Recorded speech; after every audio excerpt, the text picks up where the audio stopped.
I don't care what you look like or what you think.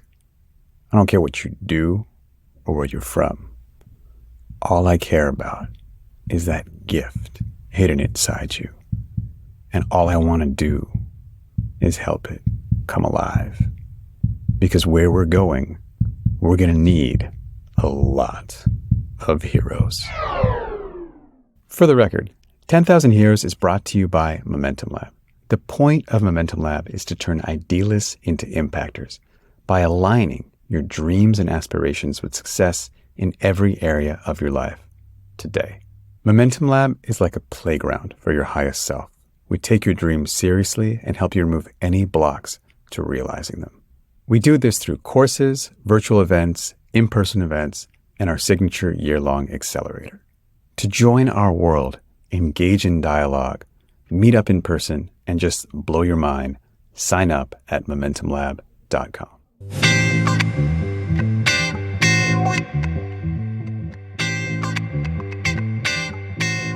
Hey everybody, and welcome to another episode of 10,000 Heroes. I'm your host, Ankush Shah Delight, and today we have a debrief episode with Nate. And I say that with a little hesitation because, it's really hard to keep that Nate guy pegged to just one thing. So we start talking about Ashanti, and I think we end up talking about Ashanti. But in the middle, there's this deep inquiry into why I really like it when people almost cry or people do cry on the show. And so we get into that a little bit and into what it means to have a real human interaction. So that's kind of the core nugget of this one. But I'm just so excited to have any kind of interaction with or about or relating to Ashanti, because that episode was just so powerful, and I hope to have him back on the show again. So enjoy. Listen, you know what I want to talk? I want to talk about Ashanti today. I know we're a little behind. Let's you do down it. with that? Yeah, I'm always down. I love that interview so much. I called him up and I talked to him. You did? I had to hang out with him. Yeah, I had a conversation with him. I didn't record it like you did, but I had a great time talking to that guy. Yeah. What a cool guy. I'm not going to be able to. I know you said maybe we should, as a goal for these things, when we do a debrief, have some type of takeaway, like distill, like reduce something down. That was such a broad conversation. So much. I mean, even if we just unpacked this moment of catharsis and this story that's kind of the central, the center of his TED Talk, and there's so much there. But I want to ask you a question. Yeah. If I may. You love it when people cry. I love it when people cry. I love Why? That. What's that? Because it's real. Uh-huh. What do you mean? And I like it when people laugh too. But there's different ways we can laugh, and so if someone's laughing, like falling over on the ground, bent double, unable to talk for a minute, I know that's real. It's not like a self-effacing laughter or laughter of, oh, I'm a little uncomfortable, so that's what I'm looking for, is that reality. And the crying is, I don't think I've met many people or anybody that's crying in a fake way. Like when people are crying in a context like that, it's like, oh yeah, they're having an actual experience and I'm having an actual experience. We're having an experience together that could not be done if we were not together. So it's not so much this it's not the emotion per se. It's not the crying, but it's this gateway. It's this window into something it's a signal to you that there's something really. Yeah. For me, it's like human beings, we have this potential, this magical potential when we're together of creating magic. And when we're singing together, like dancing together, laughing, crying, those are all signs that we're achieving our potential. Whereas if we're just like for me, like just watching TV, like something that I could do by myself, and I'm like, why am I using this precious time of togetherness to do something that I could be doing by myself? What's the word? Compulsion. It's this thing that I get angsty. Well, yeah. I hear you say it. I heard you say it in the interview, and I've known you to say that before, and I know that about you. But it's interesting. It's like this is kind of central to Ashanti's work, but he sort of backed into it. Like he's noticing some maybe filter or a mask, as he's come to call it, but at the beginning it didn't even have that terminology yet.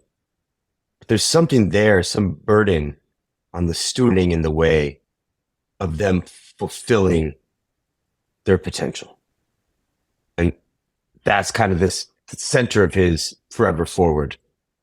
Now is this unmasking, right? And Yeah. he has this goal of how many masks to bring through this project.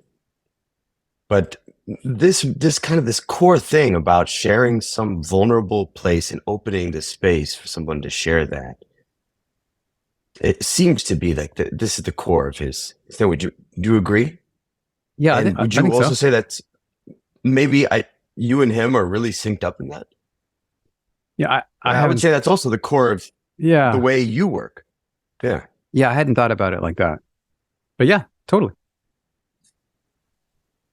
That if you could just create the right container, the right space for someone to really kind of encounter their own passion, their own fire for something, that you could expose that. And that's the drive in you. That's the compulsion, is really to create the space to let people release in that way. Yeah, you know that's what we do like at our vision summits, at our live retreats. And I was talking about it last night to a friend, and I was like, you get in this circle, and the idea is to share something. So one is that you share, and the second is that by feeling, listening, hearing, sensing the response of the other people in the circle, by feeling their acceptance and their love, our own self-judgment becomes absurd. Like we can see the contradiction of it. Or if I'm by myself, I can be like crappy with myself. But if I say something and all of these people are like, yeah, man, we feel that, it doesn't give me the space to be an ass to myself. That's part of it for me too. And I think that's also going on for Ashanti and these kids. They're in this environment that's not emotionally safe, or they perceive it that way, where they're like, I can't be real. And they're given this opportunity to be real and see how, instead of the walls coming crashing down, they actually get closer to other people. They get more secure. They get more support. I mean, that's a big part of like what we're trying to do in our program, right? It's not, that's why it's not one-on-one coaching. It's like, that's why this community bit is so important, because we get to see like, oh, wow, I can be accepted and valued and cheered for who I am. Mm-hmm. Have you had that opportunity to cry recently? And when's the last time that's something you've had? Because I've only experienced you sort of in the facilitator role, but do you have that same for yourself? Is that right? In our program, I think I could. I haven't, but I think I would feel good.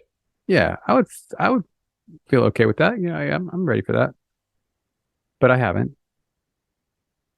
Yeah, and like I said, the being in that moment of like realness and acceptance, it can take different forms. So it can be laughter, it can be crying. Like for me, like I had a lot of healing around music, and so I get a lot of it through singing with people, and having that moment, and not being cast out of the circle. For me, it's like so singing out of tune, and you're accepted in the song. Yeah, I mean, so I think that was the fear in the past, that I would be singing out of tune. I don't think I sing out of tune as much anymore, or it's not like as egregious as it was before. But just every moment that I'm in that circle of song, that someone is not looking at me and being like, "Get the fuck out," it's a big victory. I really feel the power in that, because of the experiences I had when I was younger. With music, specifically. Mm-hmm. Did you get kicked out of the song circle? Mm-hmm. You got kicked out of the song circle just all the time. And that's a metaphor, but like, yeah, anytime. Yeah. Okay. I would open my mouth and be like, "Dude, shut up. Get the Shut up. Get out of Yeah. here. Yeah. Dude, I had 2 music classes. I don't know if it's first grade and third grade or something. Once was clarinet, one was violin. They're teaching, enrichment for elementary school kids. They took me out of them in the first few days, both times. They're like, you're not going to continue this. No. Yeah. No. Yeah. What? No, dude, I was like deeply scarred. They're just like, no, Yeah. you don't get to do this anymore. You're just so sick bad. people, man. Those are the whole point of at that age should just be for kids to experience and have the experience you're saying that they're not going to be. That's like the polar opposite of what I would hope is being offered to children. Yeah. At that age. Say again, how old you were? I don't remember. First grade, third grade, fourth grade. There was 2 different years. 1 year was violin, 1 year was clarinet. Oh, so much anger I feel right now for those teachers. I feel like actual rage. Well, it's so rare that someone is in that. I mean, maybe it's not rare. I wonder what your experience with education is. You're a father of a young child, but Ashanti strikes me as that this is not a common story. That you do all this work to become an engineer, you go through all the math, you make all the sacrifices, you get to that level where you're just sort of taking off in your career, and then you're called to this other profession. And to hear him tell it in this conversation, he would have done anything else. Yeah. There's this whole like hero's journey thing of like him resisting the call. Choice. Yeah, he didn't want to do it. He didn't want to accept the call. No. But he couldn't, I don't know, he couldn't resist it. It's really mythical, like these opportunities. And then his mother. And his mother was a teacher. His mother's his educator. Yeah. Who, I love this part of he says, you went to college and were this broke? You remember he was applying for this upward bound program or something. Your mom went to college. She's a teacher. God where he's like, he can't get the scholarship because he's not a first generation college student. And he's like, he's not a first generation. Of course I am. And then his mom's like, no, I went to college. He's like, and what? Why are we this broke? Yeah. And then for that to come full circle and for him to be sort of this inescapable pull into that calling. And I'm enthralled by this gentleman. I'm like, and also like for it to be, it's not just, I mean, what a noble profession. And I wish more people like Ashanti were called into it and came into contact with people like yourself and their young, impressionable children and, had a different impact in scarring them for life, had more of the impact that Ashanti, but it's not just that he's just kind of in this role of a math teacher anymore, and that it's taken on this whole life of its own, that it's moved into this whole other scope of the Forever Forward project. And I don't know. I guess there's no question here, but I guess maybe we're just a moment of common appreciation for Ashanti between us. But I am curious to unpack this a little bit because this is a big part of what you do, what I do, and what we do in the program. And he just kind of backed into it through a series of sort of rites of passage and these like really incredible moments of transformation, but that it's become the thing that lights him up. It's his vocation. Somehow it's also connected to this whole story and this family lineage. And then, of course, also contributing to the world in a way that's so specific to his DNA, just like the DNA of his story, the perfect symmetry of everything he's been through and everything he contributed. And I can't think of any better illustration of this type of he's getting close to your path, dialed into his purpose, just like really, just right there, like perfectly shaped around. It's like a cutout around his body. Yeah, right. Yeah, but he didn't go through the purpose module in Momentum Lab, and he didn't. It's when you hear him tell it, and it's he didn't like arrive at it through some process of inquiry. Not that he shared with me, that I know of. Yeah. Not right. No, I mean, I got the impression that it was the opposite, Yeah. Yeah. that he actually resisted it. Yeah. Yeah. So what do you think about it? I mean, I guess grace happens in in myriad ways. And, you can't always depend on divine inspiration to strike. And so that's why we bring ourselves to tools like this, or bring ourselves to inquiry, or bring ourselves to any type of training or development. Or that it's faster, right? Like I can learn a lot of things on my own, and I can learn most of those things faster with somebody who's done it before, right? I mean, that's why, like, you can derive all of geometry, like classical geometry, on your own. You start with like the postulates. You can I mean, that's the whole point of Euclid's Elements. You can derive all of it, but it is like, it's considerably faster if you have the guide. And for me, like Ashanti, it reminds me the story in the Odyssey, where I forget the whole story, but I think, I don't know, somebody tells Odysseus, you've got to go and get something from the underworld. And, most people are, obviously very understandably freaked out about the underworld. But they tell Odysseus to go, he's got to get this thing. And they're like, okay, well, I'm going to help you. We're going to provide you with this guide. And the guide is going to help you get around the underworld and get this, whatever the thing is needed, and get out without getting lost and, forever caught in the underworld. And the guide's name was Mentor.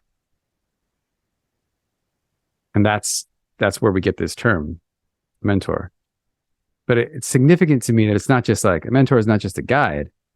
It's a guide to the underworld, and then, so like, I see Ashanti as this mentor guiding, and you can take what the underworld means at all these different levels. It could be like the social situation these people have to navigate, that he works with, that Ashanti had to navigate. Or it could just be our own psychology, our own unconscious, our own things we talked about in the beginning here, of like our own self-criticism. It's all this self-esteem, the whole thing in like middle school and high school. Like, am I valued? What do I contribute here? Do I belong? That's all the underworld that he's just so qualified for, and so elegantly guiding these people through as a mentor. Not just a teacher, like you said, he's a mentor. He's this guide to that which is in all of us and needs guiding. I mean, one way to say it is that we could get there faster wherever there is, but we also get further, right? I mean, to go back to your analogy of math, yeah, you could derive and you would end up with some set of things that are workable, but you probably won't get to differential equations and calculus and all that stuff, right? I mean, there's only so much space you can traverse in a single lifetime. And if you have to start at the beginning of each lifetime, then we collectively don't get as far. Something about connecting to what's come before, benefiting from some guidance like this, is that the idea is that then, hopefully somebody does meet Ashanti and actually then advances the project and ends up, somewhere further on down the line, evolutionarily speaking. Yeah, that's what we want, right? I think that's, I mean, yeah. And it's what we all want, right? And that's the whole project, the human unfolding project. I wonder, I don't know if everyone wants that. Maybe, I mean, I guess you could make the argument that we all want it subconsciously, but I think maybe it's actually kind of rare that people are attuned to that kind of idea of a collective moving forward.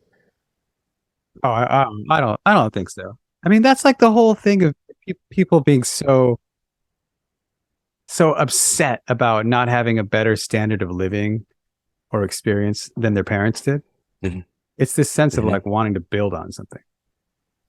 I think there's this like deep emotional need, and it might express itself in wealth accumulation, but it's still the same idea of like wanting to like come in with some inputs and like add to it and leave it like better than we got it, or like the education we got from our parents and wanting our kids to like be more educated, or I mean, whatever the domain is.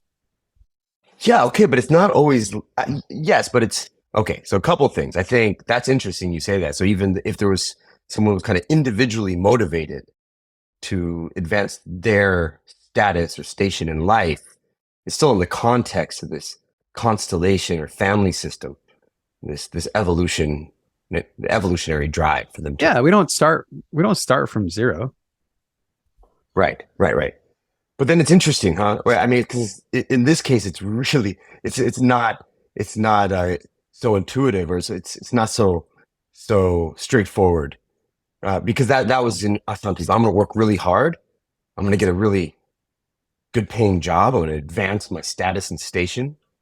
And somehow that totally flipped on its head. And here he is, kind of back in some, but kind of in his mind at that time, he's going backwards. But it's actually going back to some source, and then moving that thing forward. And yeah, he moved actually participating in this. Yeah, he moved to a bigger team.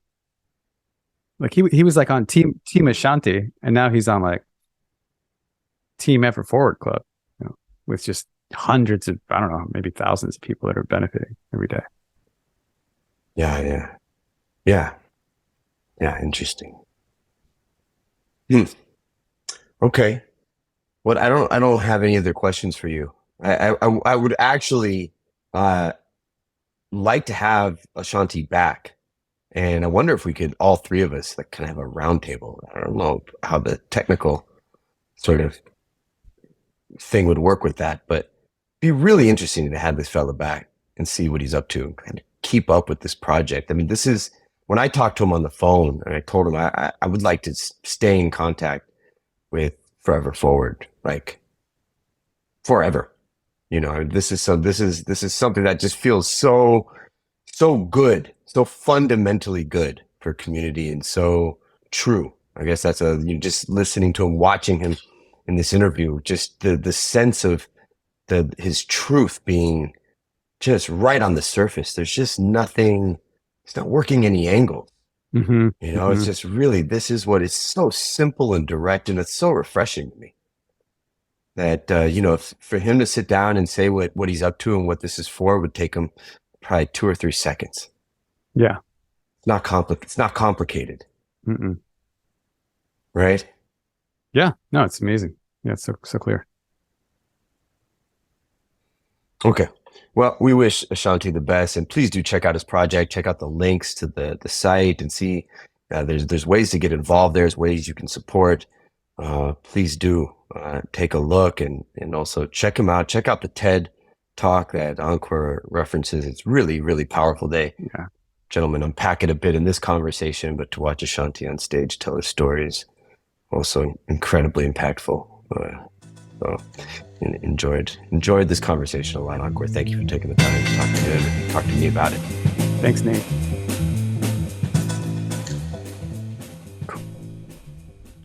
Hi everyone, this is Martin San, your producer, audio editor, and sound designer in chief for the 10,000 Heroes team. I just wanted to take a minute to thank you for listening to our show. Let me tell you a couple of things. 10,000 Heroes is brought to you by the team at Momentum Lab. Pierre does our artwork, DJ Plainview composed our theme music, and I handle all the editing, production, and sound design. And now we're closing this episode with a word from our main sponsor, who also happens to be our host, Anchor. Hey everybody, thanks again for listening. If you like this episode, there's 2 things I want you to do. 1, introduce me to the most inspiring person you know so I can have them on the show. And 2, take the next step towards us hanging out in person. Maybe that's signing up for the newsletter. Maybe that's attending an upcoming in-person or virtual event. What I'm trying to do here is destroy the basic one-to-many nature of this medium, podcast, entertainment, and replace it with something that actually builds connections between people, the beloved community, getting closer together, understanding each other, one conversation at a time. So, join me.